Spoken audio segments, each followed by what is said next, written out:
सरकार और किसानों के बीच गतिरोध जारी। किसान सरकार पर दबाव की नई रणनीति के साथ उसे 14 दिसंबर को भूख हड़ताल पर रहेंगे किसान नेता। बंगाल में बीजेपी कार्यकर्ताओं पर हमला, एक की मौत, टीएमसी पर आरोप। भारत में हमले के लिए मलेशिया से फंडिंग, रा ने लगाया पता, जाकिर नाइक से जुड़े हैं तार। महाराष्ट्र में सरकारी कर्मियों के लिए ड्रेस कोड, ऑफिस में जींस, टी शर्ट और चप्पल पर रोक। नमस्कार, समाचार लगातार में आपका स्वागत है। मैं हूं देवेंद्र कुशवाहा। रुख करते हैं खबरों की तरफ। केंद्र सरकार के कृषि कानूनों के खिलाफ किसान 17 दिनों से दिल्ली बॉर्डर पर डेरा डाले हैं। केंद्र सरकार चाह रही है कि किसान नेताओं से बातचीत कर गतिरोध को खत्म किया जाए, लेकिन किसान नेता तीनों कृषि कानून वापस लेने की मांग पर अड़े हैं। अब तक 6 दौर की बातचीत हो चुकी है और सब बेनतीजा रही है। शनिवार को किसान नेताओं ने और सख्त तेवर अपनाते हुए 14 दिसंबर को भूख हड़ताल पर जाने का ऐलान कर दिया, लेकिन उससे पहले आज राजस्थान बॉर्डर से हजारों किसान ट्रैक्टर मार्च पर निकलेंगे और दिल्ली जयपुर हाईवे बंद करेंगे। पश्चिम बंगाल में अगले साल होने वाले विधानसभा चुनाव से पहले बीजेपी और तृणमूल कांग्रेस में तकरार चरम पर है।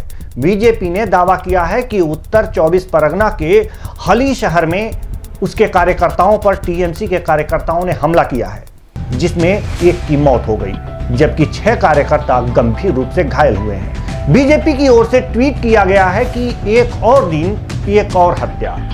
हली शहर में कार्यकर्ता सकैत भवाल की टीएमसी के गुंडों द्वारा निर्मम हत्या कर दी गई, जबकि 6 अन्य गंभीर रूप से घायल हैं। घायलों को कल्याणी के जेएन मेमोरियल हॉस्पिटल में भर्ती कराया गया है। सकैत भवाल पर हमला तब किया गया जब वो पार्टी के लिए डोर टू डोर कैंपेन कर रहे थे। हरियाणा के गृह एवं स्वास्थ्य मंत्री अनिल विज को अंबाला छावनी सिविल अस्पताल से पीजीआई रोहतक शिफ्ट कर दिया गया है।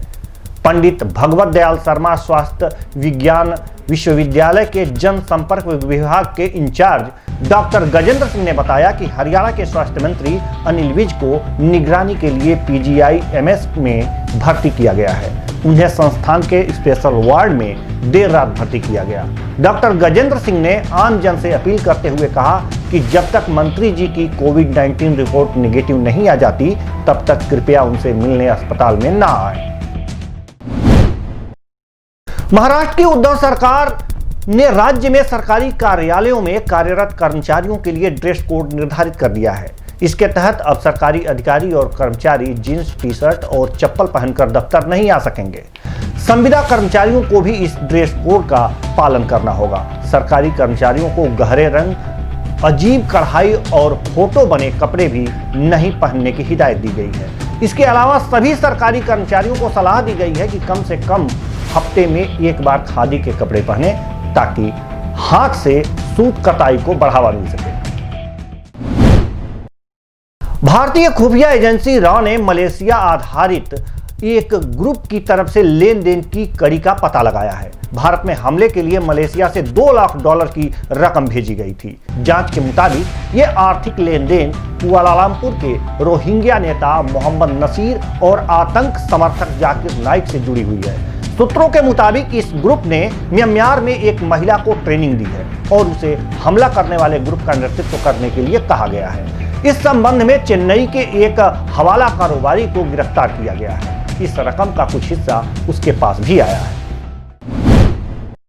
राजस्थान के बाड़मेर जिला में रिश्तों को तार तार करने वाली घटना सामने आई है, जिसमें बेटी ने अपनी मां पर गंभीर आरोप लगाते हुए कहा है कि उसे 2 साल से देह व्यापार के लिए मजबूर किया गया।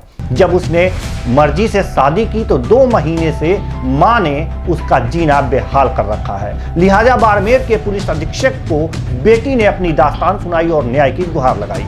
नवविवाहिता बेटी ने अपनी ही मां से जान का खतरा भी बताया है। बाड़मेर जिले के नागाड़ा थाना इलाके में एक विवाहिता ने पुलिस अधीक्षक के सामने पेश होकर अर्जी लगाई कि उसकी मां और एक गैंग उसे देह व्यापार में धकेलने के लिए मजबूर कर रहे हैं। फिलहाल समाचार लगातार में आज के लिए बस इतना ही। हमें दीजिए इजाजत। नमस्कार।